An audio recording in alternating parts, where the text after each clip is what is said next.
everyone, I'm Sharon from Blue Moon Gardens. And I'm Mary from Blue Moon Gardens. And it's a lovely afternoon in the middle of the whole, virus thing. So here we are outside having a good time, enjoying spring like we usually do, which is really kind of fabulous for us, I think. It is.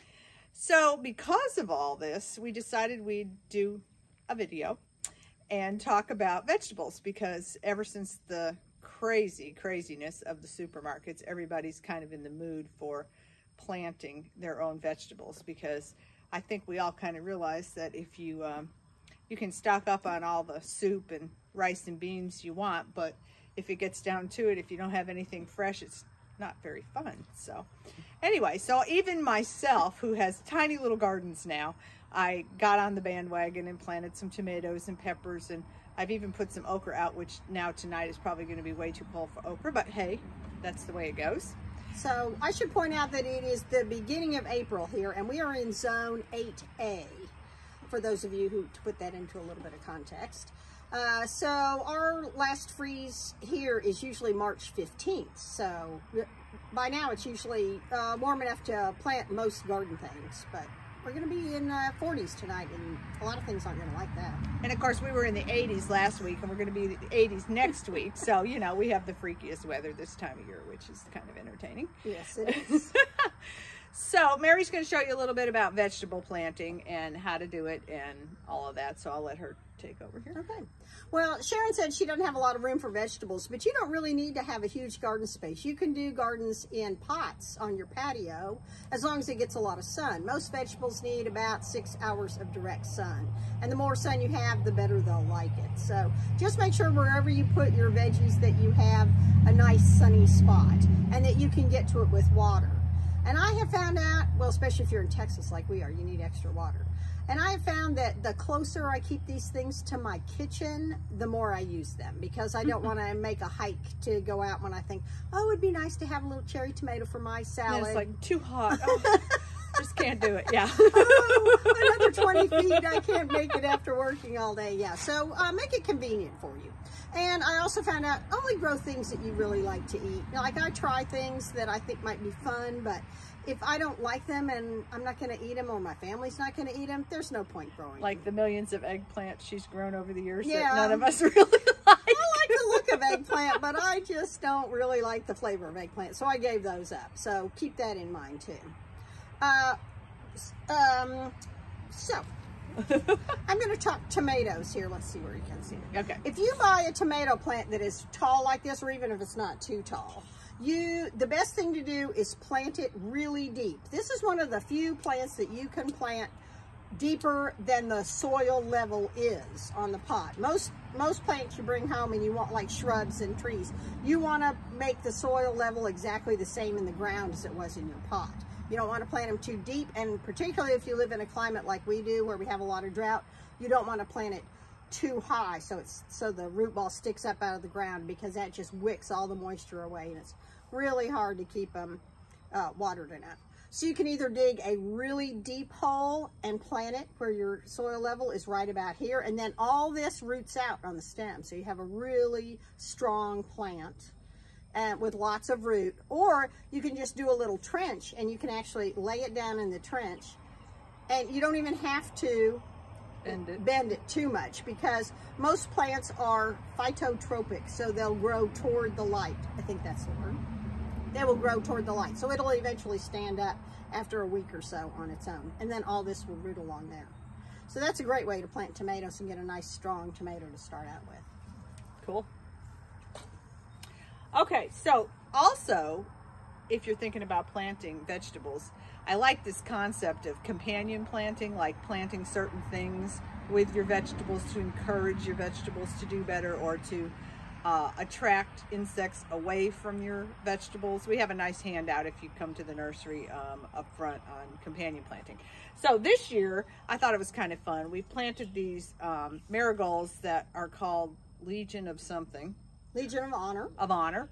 From like the early 1900s, which I just thought was way cool. And you can see like some of them are more yellow and some of them have this nice coppery color to them. But marigolds have always been popular for planting with vegetables. And my theory is that they get the spider mites instead of my vegetables getting the spider mites, but whatever, it seems to work. So, but they do attract pollinators, and you need to have pollinators in your garden, butterflies or bees or honeybees or moths, to make your produce fruit. So to make sure you have a lot of reward, with a lot of harvest. Very important. Yes. Yep. So anyway, they're kind of cool. So we like heirloom plants. We grow a lot of heirloom plants here. So we have a lot of heirloom tomatoes, and we have some heirloom vegetables that do well for us. And for instance, those flowers are heirlooms. We grow a lot of things that you can't find on the market anymore because for one reason or another, like we grow a lot of tall things.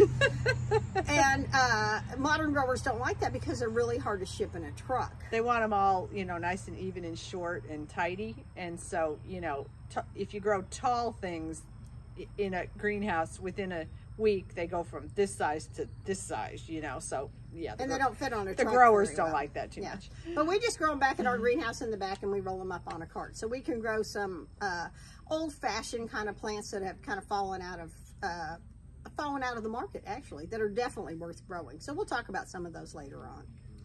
So to plant a vegetable garden, I'll go back to talking about planting in pots. There are a lot of new vegetables out that are made to be smaller to fit in pots on a patio or fit in a big trough on your patio. And a lot of people are doing that now. There are all these roll around fancy troughs you can spend a lot of money on, or you can just go to a feed store and buy a watering trough and drill holes in it, make sure it has drainage, whatever it is you're using. And you can just plant that up, and they work great for, and I like the look of them. I think they're attractive, but I'm a rural girl, so I live out in the country. But anyway, most of the new dwarf vegetables, they either say dwarf on them or they have bush in their name. And if it has bush in the name, that's usually a sign that it's going to be a more compact variety that will grow better in a pot. And you can combine things together in a pot, although you need a fairly good sized pot to do that because some things get pretty big. Plus, it keeps you from having to water so much if your pot's fairly decent sized. That's too. right. So if you grow things like this cucumber or old-fashioned kind of pole beans that get tall, you're going to need something for them to grow on. You're going to need some kind of trellis or tomato cage or something like that. And I think most tomato cages are worthless for tomatoes because they're not big enough or strong enough for indeterminate tomatoes, which are the kind that get really tall and produce a lot. But they work great for beans and peas and even cucumbers. Yeah, so you can use things like that. And there are things that are on the market now that are called ladders or lots of kind of supports. Or you can just do what I do, and you can use a fence pole, because I have those kind of things around. But once you start, if they have little tendrils growing out of them like this, they'll grab on and hold on their own. But if you're doing something like a tomato and trying to get it to stand up, you have to tie it on there. You need to use something that's got some stretch to it so that as the tomato gets bigger, it won't girdle it or cut the stem with whatever it is. So I actually just rip up old t-shirts. That's what I use, and I make little strips of that, and I tie those on there. I've heard nylons. Yeah, there you go. But we don't wear nylons, thank goodness, anymore. So we don't have those around. But I have plenty of t-shirts. So it's not a great look, but I live out in the country, so nobody sees it anyway.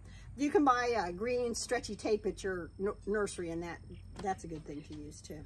Cool. Okay. Well, I'll talk basil now. All right. Basil is another plant that you can plant deeper than it grows because it will root up and down the stem. So seriously, I never even knew that.